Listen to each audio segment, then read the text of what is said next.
Hi guys, Love here from techbeatph.com, and today we're diving into the Redmi Note 14 series. This phone has been making waves, and let's see if this lives up to the hype. Spoiler alert, we did give this a gold rating at its price point.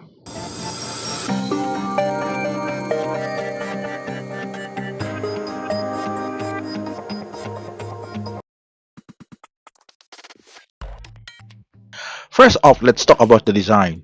The Redmi Note 14 feels premium with its Corning Gorilla Glass 5. This adds durability without sacrificing style, perfect for those accidental drops.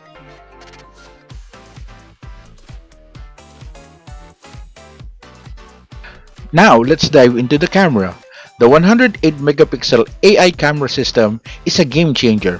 Whether it's day or night, this camera captures every detail with crystal clear quality, perfect for those Instagram worthy shots.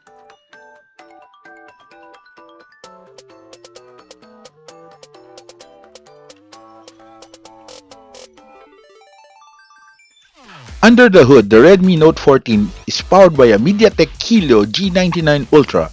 This means seamless performance even with the most demanding apps and games. Say goodbye to lag.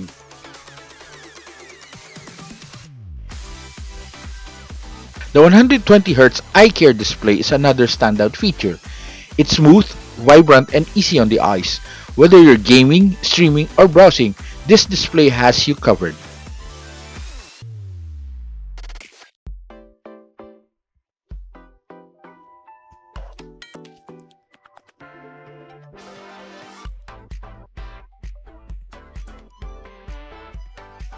And let's not forget about the battery life. The Redmi Note 14 packs a massive 5500 mAh battery with 33 watts turbocharging. You can power through your day and recharge in no time. No more worrying about running out of juice.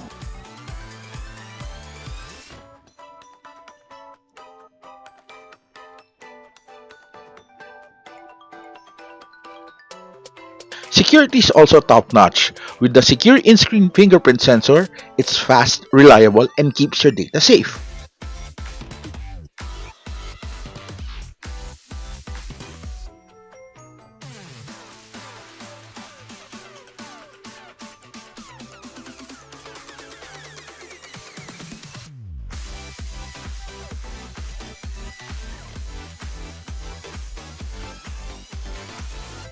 Now for all you gamers out there, the Redmi Note 14 handles Mobile Legends like a champ. The MediaTek Helio G99 Ultra ensures smooth gameplay with no lag, and the 120Hz display makes every movement crisp and responsive. It's a fantastic gaming experience on this device.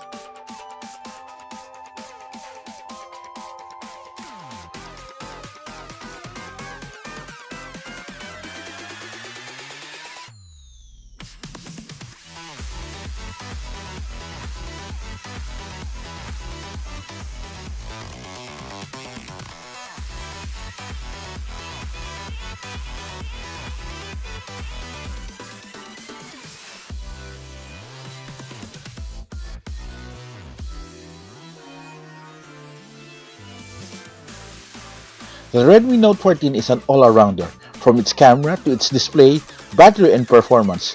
This phone offers incredible value for its price. Redmi has truly outdone itself with this one.